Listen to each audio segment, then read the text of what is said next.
네, CBS 라디오 박정현 판승구 함께하고 계십니다. 후쿠시마 오염수 해양 방류를 앞두고 그 안전성을 둘러싼 논란 여전하죠.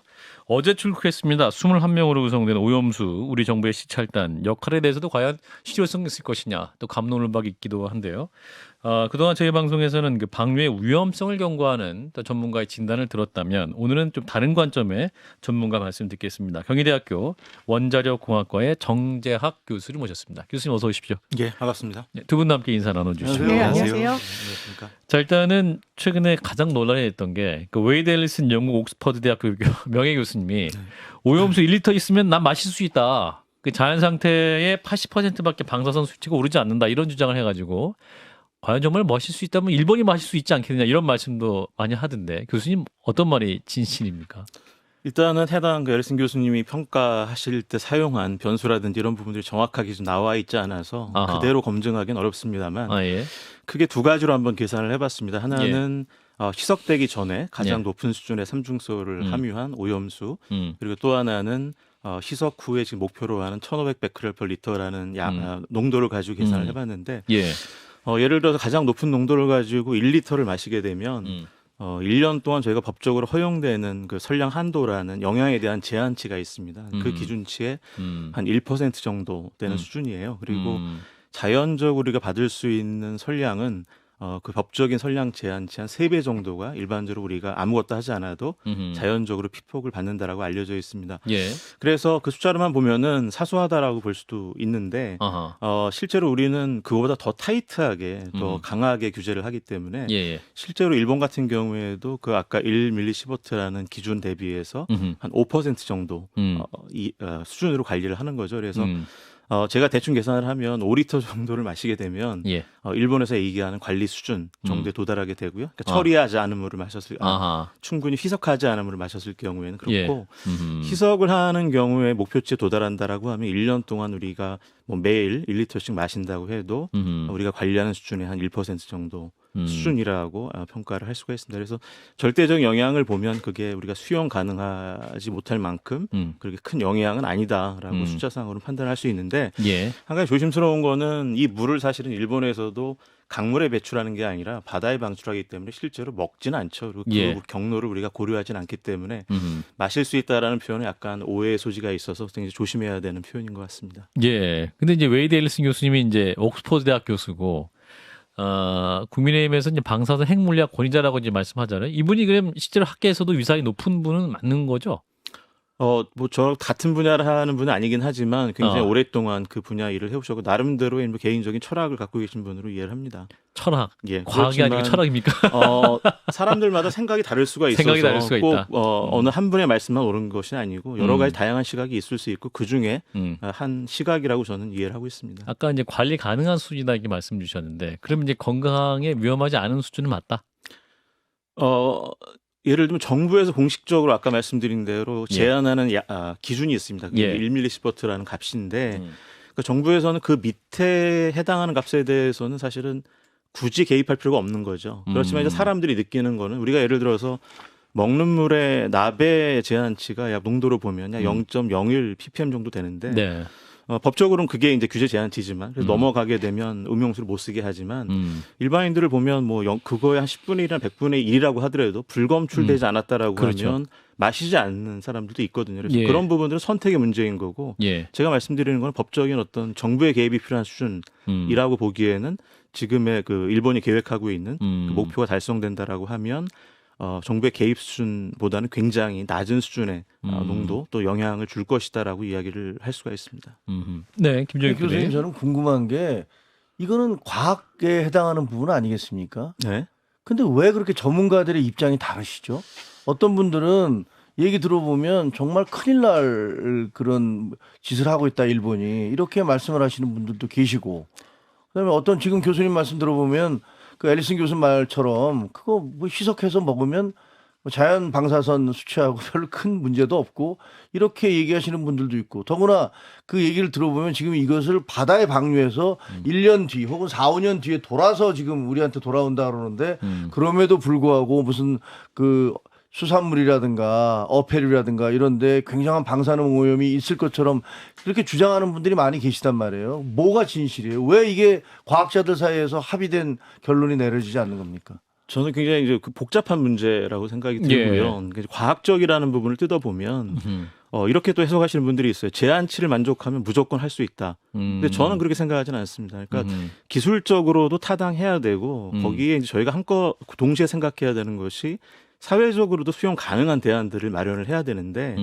지금 이 사안이 뭐 다 아시겠지만 2011년이니까 10여 년 전에 이미 발생을 했고 그렇죠. 굉장히 오랫동안 계속 되어온 사건인데 우리가 이 건을 받아들임에 있어서 사실은 정부에서 지금까지도 명확한 입장을 명확하게 뭐 수용할 수 있다 없다라는 입장을 보인 적도 없어요. 그래서 이게 우리가 일반적으로 보면 예를 들어 뭐 서울에서 부산을 가겠다 그러면 내가 기차를 탈 건지 버스를 탈 건지 뭐 요즘에 나오는 드론을 어떻게 해서 이용을 할 건지에 대한 게 우선 나오고 그게 합의가 되면 그 방안을 굉장히 경제적이고 안전하게 가는 방법을 생각해야 되는데 우리는 이 오염수라는 부분에 있어서 어떻게 얘네를 처리하고 폐기할 수 있는지에 대해서 논의할 기회가 없었던 거죠. 정부 차원에서도? 정부 차원에서도 명확한 입장을 저는 제시하지 않았다고 보고요. 그래요? 그리고 바로 우리는 이거를 바다에 방출을 하는데 이거를 받아들여야 되냐 말아야 되냐 굉장히 선택을 갑자기 요구를 받았다고 저는 생각이 듭니다. 그러니까 그 사이에 좀 더 우리가 10년의 시간이 있었는데 그렇죠. 어떤 방안들이 검토가 됐고 우리 입장에서는 어떤 방안을 상대적으로 받아들일 수 있는 건지 아니면 어떤 게 더 선호할 수 있는 건지에 대한 의견을 내고 그 방안에 대해서 정해지면 이제 그거를 더 우리 입장에서 영향을 적게 만드는 방안이 무엇인지 최적화할 수 있는 방안이 무엇인지를 논의했어야 되는데 너무 갑작스럽다는 거죠. 이야기는 알고 있었지만 해양 방출이 아니면 대안이 없는 것처럼 또 이야기되기도 하고 해서 그러니까요. 국민들 입장에서 보면 굉장히 당황스러운 부분들도 있고 전문가들도 보면 아까 이제 말씀드린 대로 제한치를 넘어가지 않으면 무조건 할 수 있고 다 동의해야 된다라는 입장을 가지신 분도 있고 그렇죠. 거기에 반해서 또 사회적인 수용성도 같이 봐야 된다라는 부분이 있는데 저는 개인적으로는 후자가 맞다라고 생각을 합니다. 사회적 수용성을 고려해야 된다. 영향이 많고 적음은 분명히 명확하게 밝혀야 되지만 영향이 작다라고 해서 사회적으로 수용 가능한가 또 다른 측면의 문제라고 생각을 하고 또 시간이 필요한 그런 사안이라고 저는 생각을 합니다. 근데 궁금한 건 사회적 수용성과 과학적 수용성이 그 일치할 둘 수 중에서 일치하지 않을 때 그것이 충돌할 때 그럼 무슨 기준을 따져야 되느냐는 거죠? 뒤에서 사실은 이제 뭐 말씀드릴 사안이기도 했는데 교수님께서 잠깐 압박을 느끼시는 것은 먼저 말씀을 드리면 이제 제가 되게 아쉽게 생각하는 것은 예를 들면 이 후쿠시마 오염수가 이제 원전에 되게 불행한 일이지만 원전에서 사고가 발생했고 그때 발생한 방사성 피해기거든요. 근데 이게 사실은 우리가 처음 닥친 일이 아니라는 겁니다. 뭐 예를 들어서 1979년에 미국에서 Three Mile Island라는 TMI 2호기에서 사고가 났었고 지금하고 상황이 조금 다르긴 하지만 유사한 피해기 발생을 했습니다. 그때도 이 삼중소를 제외한 나머지 방사성 핵종들은 거의 제거 가능했고 다만 삼중소가 농도가 법적인 기준치를 넘어갔기 때문에 비슷한 고민을 했어요. 그리고 그 위치가 워싱턴 DC에서 보면 한 140km 정도 떨어진 지역입니다. 굉장히 가깝죠. 그리고 우리로 치면 거의 서울, 대전 정도의 거리인데 그때도 똑같은 고민을 했었고 다양한 대안들을 가지고 논의가 있었습니다. 그래서 평소에 그 TMI 같은 경우에는 그 사스쿠하나라는 강을 통해서 액체 폐기물을 배출을 해왔는데 사고 후에 이런 문제가 생기니까 이게 또 정치적으로 굉장히 민감한 문제였고 또 일반인들도 굉장히 그 수용성 측면에서 물로 방출하는 거를 또 반대를 했었습니다. 그래서 궁극적으로 최종적으로는 끓여서 증발을 시킨 다음에 수증기로 방출하는 방안을 미국의 경우 채택을 했던 거예요. 근데 물론 수증기 방출과 해양 방출이 어디가 하나가 좋다라고 말씀드릴 수는 없습니다. 각각의 다 장단점이 있는데 제가 이제 아쉽다고 말씀드리는 거는 우리 국민 입장에서 보면 어떤 방안이 어떤 장단점이 있고 한 것들을 분명히 그런 논의하는 과정들이 있었는데 거기에 대해서 우리가 우리 입장이라든지 어떤 우리 입장에서 어떤 게 더 바람직한지 상대적으로 덜 영향을 받는지에 대한 고민, 논의 이런 부분들이 없이 지금 갑자기 그냥 선택을 강요받는 듯한 그런 느낌이 드는 그런 상황이 돼서 그런 것들이 저는 좀 아쉽다라고 말씀드리는 거죠. 일본 정부 입장에서는 수증기 오염수를 끓여가지고 아까 말씀하신 수증기를 방출하는 방법을 선택할 수는 없었을까요? 이게 이제 물이 돌아다니니까 이게 막 어류에 영향을 끼치고 하니까 이제 어떠한 좀 괴담이라고 이제 주장하는 쪽에서는 이게 또 막 두려움이 증폭되잖아요. 그게 이제 물이라는 게 이제 여기저기 왔다 갔다 할 수 있는 것이기 때문에. 일단 그 과정을 보면 일본에서 한 6년 정도 그 어떤 방안을 선택할 것인가에 대한 고민을 해왔었고 5가지 정도 방안을 가지고 고민을 했었습니다. 그런데 이제 나머지 3가지 정도 방안은 현실적으로 굉장히 이제 적용하기 어려운 그런 측면이 있었고 뭐 기술 개발 수준이라든지 근데 두 가지가 이제 그 가용한 기술로서 고려됐던 게 해양 방출과 수증기 방출이었어요. 아하. 근데 일본에서 내세운 몇 가지 이유들이 있는데 해양 방출 결정한 예.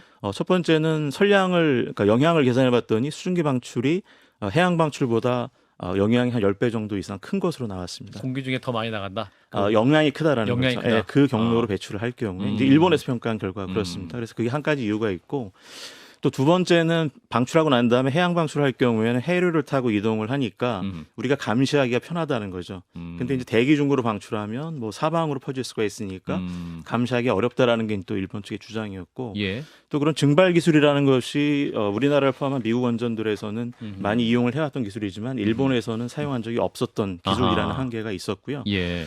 그리고 이제 또 제시하는 것이 증발시키게 되면 입자상 뭐 물질이라든지 이런 것들은 이제 바닥에 남게 되는 거죠. 그래서 일본 입장에서 보면 얘네들은 또 제2차적인 폐기물이 되고 일본 내에서 걔네들을 폐기해야 되는 부담을 느꼈던 것으로 이제 관련된 보고서들을 보면 나와 있는데 예. 약간 뒤집어서 보면 이제 이렇습니다. 일본 입장은 또 그렇게 이해할 수가 있지만 우리나라 입장에서 보면 그 찌꺼기라는 것이 우리가 삼중수보다 좀 더 위험하다라고 이야기하는 뭐 세슘, 스트론튬, 플루토늄 이런 것들이 거기에 남게 되는 거죠. 그러니까 그렇죠. 어떻게 보면 그 증발 방식을 선택을 했다라고 하면 단점들도 있지만 장점으로 보면 우리가 삼중소보다 위험하다고 하는 방사성 핵종이 그 찌꺼기로 남게 되고 그 찌꺼기는 일본 내에서 처분할 수 있었던 거죠. 그래서 어쨌든 불행한 일이지만 사고를 발생시킨 국가에서 그런 것들을 처리하는 어떤 책임감이라든지 이런 측면에서는 또 상대적으로 해양 방출보다 또 우리 입장에서 보면 또 수용할 수 있는 그런 측면들도 있어요. 그리고 또 숨은 이야기들을 보면 이제 비용도 해양 방출보다는 한 10배 정도 더 많은 비용이 드는 그런 비용도 이야기들이 10배나 있죠. 많다. 예. 그렇군요. 그래서 이제 일단 후쿠시마 그 오염수 시찰단이 우리 정부에서 이제 어제 출발해서 5박 6일 일정으로 가게 되고 도쿄 전력도 간다고 하는데 정부 쪽에서는 21분이 간다고 해요. 네, 또 민간 위원 쪽에서는 외부 조언 방식으로 자문구 그룹으로 한 10명 내외 분이 이제 또 조언도 하시고 한다고 하는데 이게 아니 검증 가능한 수준이 될 것이냐. 만약에 또 이분들이 갔다 오면 이것도 보고서 쓰실 거 아니에요. 그럼 이게 이 부분을 좀 실효적인 활동이 가능할까요, 교수님 어떻게 판단하세요? 저는 우선 물론 이제 지금 이제 IA 쪽을 중심으로 해서 국제 전문가들이 검토하고 있는 예. 그런 과정도 있고요. 그 내용들을 들어봤더니 뭐 그냥 그 흉내만 내고 하는 것이 아니라 일본 측에서 지금 사실은 방출을 하고 있는 과정이 아니고 그쵸. 또 방출이 다 준비된 것도 아니에요. 그래서 아하. 앞으로 더 계속 알프스라는 설비를 이용해서 처리를 어떻게 할 거고 어떤 기준으로 관리하겠다라는 계획이 나와 있는 겁니다. 그래서 예. 지금 단계에서 볼 수 있는 거는 계획이 적합한지 그리고 계획대로 앞으로 시행할 수 있는 준비가 돼 있고 능력과 역량을 갖추고 있는지를 확인하는 부분들인 거죠. 그래서 IAEA에서도 마찬가지로 그런 지금 작업들을 하고 있고 또 실제로 보면 방사성 핵종의 분석 능력이라든지 이런 것들을 되게 우리나라도 참여해서 정확한 값을 낼 수 있는지에 대한 것들을 지금 보고 있는 과정이고 예. 우리 지금 이제 우리나라 이제 국내에서 지금 일본으로 가는 이제 시찰단의 예. 입장에서 보면 사실은 좀 더 직접적인 어떤 실효 채취라든지 이런 부분 예. 또 자료에 대한 액세스 이런 것들이 가능했으면 더 좋았겠지만 예.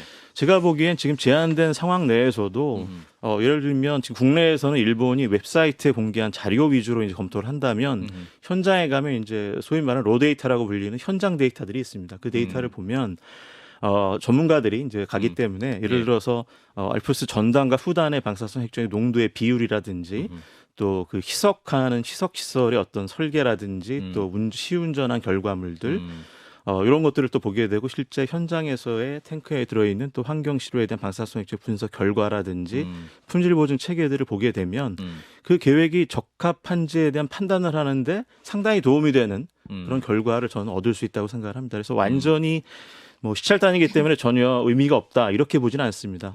그렇다고 이제 충분하지도 않지만 뭐 IA 검증과 또 기타 기존에 우리가 해왔던 그런 평가들 또 이번에 시찰단의 결과들이 모아지면 그걸 통해서 우리는 뭐 정부의 입장이라든지 이런 부분들을 만들어내는 데는 도움이 되지 않을까 그렇게 판단을 합니다. 아까 말씀하실 때 우리가 참여했다 뭐 이런 말씀을 하셨는데 예. 그러면 IAEA의 그 연구팀에 예를 들면 한국인들이 들어가 있는 경우가 있습니까? 그런 겁니까? 뭘 참여했다고 말씀? 말씀하시는 그 거예요? IA 검증팀의 국내 전문가 한 분이 가 있다고 하더라고요. 참여하고 계세요. 그렇지만 이제 우리나라 입장을 대변하라고 하신 건 아니고 아. 국제 전문가의 입장으로서 검증에 참여하고 계신 거죠. 그분이 그러면 자료를 뭐 우리 정부에 주고 하실 수 있는 상황 아닌 거죠? 그러니까. 뭐 실질적으로 그 프랙티컬한 측면이 어떻게 이루어지고 있는지 제가 모르겠습니다만 예. 뭐 우리나라 정부 대표로 가 있는 게 가 있는 게 아니라, 아니기 때문에 네. 그 국제기구 부분은 일원이니까. 제가 정확하게 말씀드리기 좀 어려울 것 같습니다. 장 변호사님. 저는 그냥 과학을 전공한 사람도 아니고 국민의 한 사람으로서 후쿠시마 오염수가 바다에 방출이 된다라고 하면요. 일단 아이를 키우는 엄마로서 수산물을 좋아하는 사람으로서 이거 정말 안전한가? 이런 궁금증이 들 수밖에 없는데 최근에도 두 과학자분이 방송에 나오셔서 대단히 격돌하시는 걸 봤어요. 자연과학이란 건 수치로 객관적인 지표로 결과를 도출하는 건데 이게 합의가 되지 않았구나. 근데 제가 교수님 말씀을 듣고 어떤 사회적 수용성까지도 고려해서 입장 표명이 달라질 수 있겠다는 생각이 드는데 저는 그냥 단순하게 이렇게 여쭙고 싶습니다. 그렇다면 후쿠시마 오염수가 지금 현상대로 일본의 계획대로 방출됐을 때 위험하지 않다라고 정확하게 단언할 수 있는 상황인지 자연과학도로서 교수님으로서 관련 분야 전공자로서 이렇게 말씀 주실 수 있는 것인지가 좀 궁금합니다. 그 0이냐 1이냐라고 말씀을 하시면 상당히 답을 하기가 어려운데 상대적으로 저는 이야기를 할 수 있을 것 같아요. 그러니까 지금까지 우리가 경험하고 왜냐하면 우리나라를 포함해서 전 세계에 이제 많은 원전들이 운영이 되고 있기 때문에 우리는 이미 이제 방사성 핵종들이 세수에 굉장히 미량이지만 존재하고 있어요. 그래서 이렇게 말씀드릴 수 있습니다. 만약에 계획이 지켜져서 그대로 시행이 된다라고 하면 지금까지 우리가 경험했던 위험의 수준보다는 훨씬 더 미미한 수준이다라고는 저는 그렇게 판단을 합니다. 그렇게 말씀드릴 수가 있고 또 좀 부가해서 말씀드리면 이제 이렇습니다. 사실 불행하지만 2011년도에 초기에 굉장히 많은 방사성 물질이 바다로 대기 등으로 이미 방출이 됐어요. 2011년에. 우리는 불행하지만 그 환경 내에서 살고 있는 거죠. 그런데 지금 일본이 갖고 있는 오염수 내에 있는 방사성 핵종 양들을 재보면 삼중소를 제외하면 나머지 우리가 좀 더 위험하다라고 하는 세슘이라든지 이런 핵종들은 사고 초기에 방출된 핵종의 양보다는 굉장히 미미한 양인 거죠. 그래서 이것이 잘 처리돼서 방출된다고 하더라도 기존에 우리가 이 감당해 왔던 그 위험 수준에 비하면 훨씬 더 작은 수준이다라고 말씀드릴 수가 있을 것 같습니다.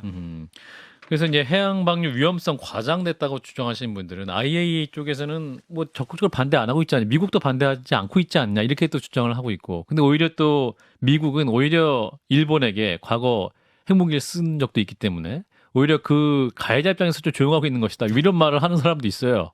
교수님 뭐가 진실입니까?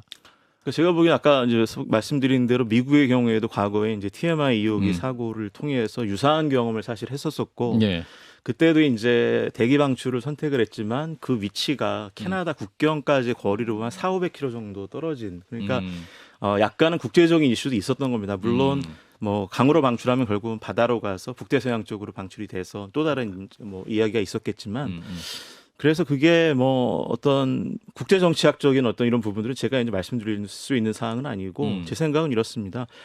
어떻게 결론이 나더라도 우선 이게 아까 그 변호사님 말씀하신 대로 정말 방사성적인 영향이 어느 정도가 되는지는 정부가 분명히 평가를 해서 명확하게 얘기를 해줘야 될 것 같아요. 이번 5박 6일 갔다 온 다음에 그게 이제 바로 가능할지 아니면 좀 더 시간이 필요할지 모르겠지만 왜냐하면 아직까지 지금 영향이 그러니까 가장 많은 영향을 받는 사람은 사실 일본 국민이에요. 그리고 우리 국민은 그보다 훨씬 더 적을 텐데 우리 정부 입장에서 우리 국민들이 과연 어디까지 영향을 받을 수 있다라는 거를 어떤 예측 가능한 한도 내에서 명확하게 정확하게 우리 입장을 이야기할 필요가 있고 수용하는 부분에 대해서는 또 다양한 의견들을 들을 필요는 있겠죠. 그래서 끝까지 수용하지 못하시는 분들도 있지만 또 그런 수치와 또 과학적인 그런 자료를 가지고 이 정도 수준에서는 감내할 만하다고 판단하실 분이 있을 거고 그런 과정에서 우리 사회에서 수용할 수 있는 수준을 우리는 결정을 해야 되는 것 같고요.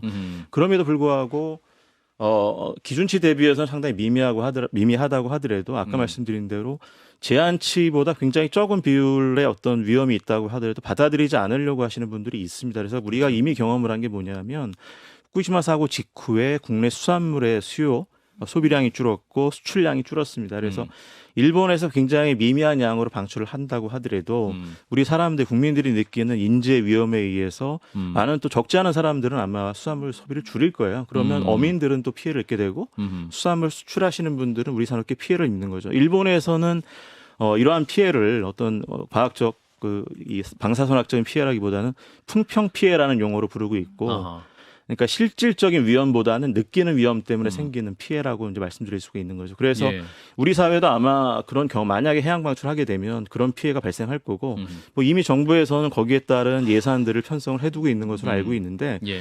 저는 이제 이런 생각도 해봤습니다. 그러니까 뭐 외교적인 전문가는 아니지만 예. 일본은 일본 국민들의 풍평 피해에 대해서 이 보상을 하기 위한 계획을 갖고 있고, 또 우리도 그러면 우리 국민 또 우리 어민이 피해를 입는다면 좋아요. 구독. 알림 설정.